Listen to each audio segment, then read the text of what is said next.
world comes from the region. So I'm going to focus on that, but also the restoration work of the great priest Ka-Im-Waset. He's really the first chematologist. He's the first archaeologist. He's the first restorationist because he was concerned about the legacy of the ancestors. We're talking the 19th dynasty, about 3,200 years ago. The great Ka-Im-Waset, who was the son of Ramses the Great, made it his business to go around and restore monuments. He said, I'm restoring that which is in ruins. So we can do nothing less than respect the contributions of the ancestors, like the great Ka-Im-Waset of the 19th dynasty. So anyway, that's in Atlanta. If you go to the website, the Nile Valley Conference.org, you can see the schedule, who else is presenting. So anyway, let me move forward here. So this is the area here. We're talking Northeast Africa, the Sudan. So there's been dams that have been built, but now there's 4 dams, the Down Dam, Kajbar, Sharik, and Akbar. These are actually 4 current dams. The purpose of dams is to create hydroelectricity. But the World Commission on Dams made it very clear in the year 2000 that no dam should ever be built unless the local people agree. And the local people don't agree. They believe, the Nubians in particular, believe it is a calculated, ongoing effort to destroy their memory, destroy their culture, and to destroy their future. So they've organized against these various projects. And these projects are being initiated by the Sudanese government. And the dams are being constructed in conjunction with Chinese construction firms. But the Sudanese government doesn't have the money to pay the Chinese construction firms, so that brings in the Chinese banks that loan money to the Sudanese government in high interest loans to pay for the dams. And so the Chinese come over to also work in the dams, Chinese engineers, Chinese workers. And then the Chinese found out that, wait a minute, we can pay Pakistani workers a little bit less than we can pay Chinese workers. So you have Chinese and Pakistanis in there creating structures that the local Sudanese don't agree with. That's really what's going on. And so I simply have gone to the region to find out what's happening. All right, some of you already know about the Aswan Dam that took place. It was finished in 1970 and flooded a 340-mile long area. There's 39 Nubian villages under the lake that the dam created. And then I was fortunate to go in 2007 to the Merowe Dam at the 4th Cataract, and I went just before that dam was finished.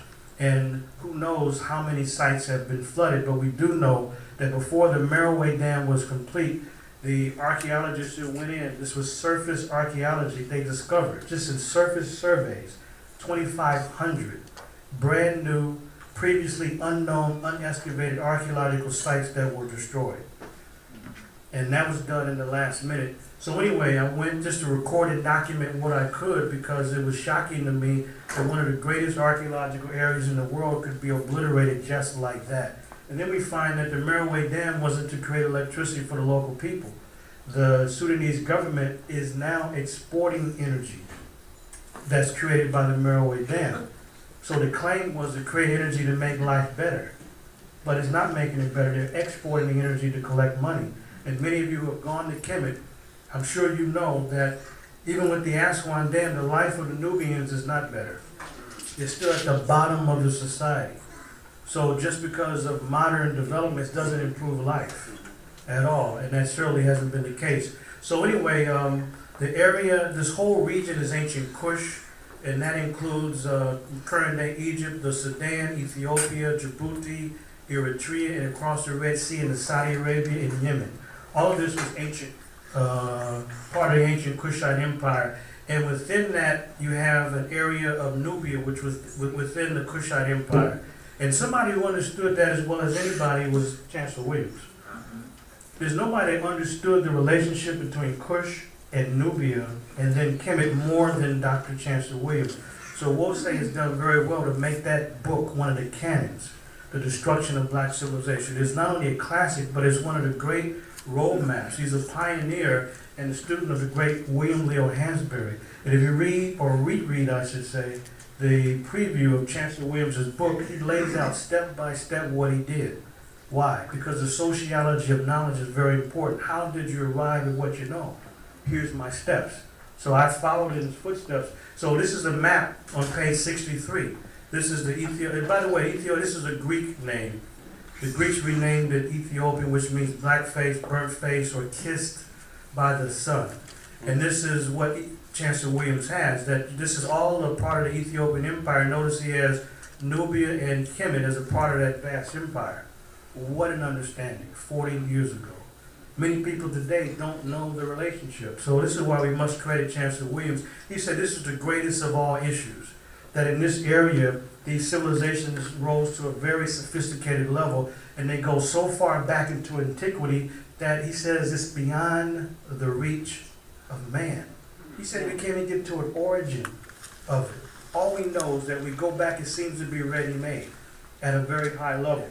So he mentions that everything is fully developed. When he talks about field work, he says this: I regard direct investigation in the field and in Africa as the highest of the highest importance. So I'm reading this and I'm inspired by what Chancellor Williams says. He also says, so vast and untapped is the real history of the African race that I myself only scratch the surface of what is yet to be done. Some of the areas to be explored by future historians are set forth in the pages which follow in this chapter. When I saw future historians, I put in Manu Ampim.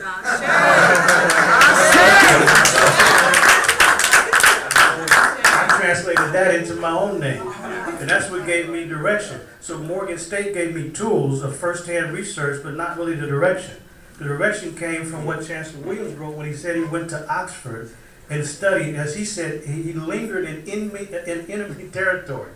And he learned their lessons. And then he went to do work in libraries before he did the field research in 26 nations and among 105 different language groups. And that's what he did, and he laid the path. So anyway, now look at what he says. This is what's intriguing, that more people haven't understood the depth of what he's saying here and the implications. He said that black people were among the earliest builders of a great civilization, but look at also what he says on page 35 in his classic text. He says that the story of how such an advanced civilization was lost is one of the greatest and most tragic in human history, and should be the main focus of research in African history. So that's why I say I'm following in his footsteps, because he lays it, he couldn't be more clear of what needs to be done. So really briefly, I don't want to focus on this too much, but just to share with you what happened when the Aswan Dam was built and why Nubians are concerned about what's happening today, because they saw what happened in the past. So the dam was created, and when the dam was created, it created what the people of Egypt call Lake Nasser, a 340-mile long lake. And about almost 200,000 Nubians had to flee from 39 villages. But the Nubians in Sudan call it Lake Nubia, because part of the lake is in northern Sudan. So that's what was created. This is the lake here. You have artifacts. You have so many artifacts, there's no way to know what's at the bottom of the lake. All we can do is guess. We know that 17 temples were moved, Nubian temples, they were moved. And many of them were moved to higher ground, to different islands that were more elevated, like the Phila Temple. Look at what was happening when the Aswan Dam was being built. These are people on boats. This is actually the temple grounds here. So this had to be moved to higher ground. Now it's on the island of Angelica. It was on Phila Island. Now it's on the island of Angelica. It's kind of light in here, but I think you can see the old watermark. Can you see that? So people go and they don't even know that this temple was taken apart block by block in order to be saved. So it was 17 saved, but out of the 17, and here's the great temple of Ramses II at Abu Simbel. How can somebody make a list of the 7 wonders of the world and not include this? You know the list is bogus and we should discard it if this is not on the list. This is one of the greatest monuments ever constructed, but this too is in jeopardy. This was moved higher up on the mountain, otherwise this would have been flooded as well. But also take a look at this. This is one of 5 Nubian temples that were given away by the Egyptian government as so-called goodwill ambassadors. So you can go to Spain, you can go to Holland, you can go to Germany, or you can go to New York. Some of you will go to New York this year, the Metropolitan Museum, a whole temple structure stolen and taken and put in the museum.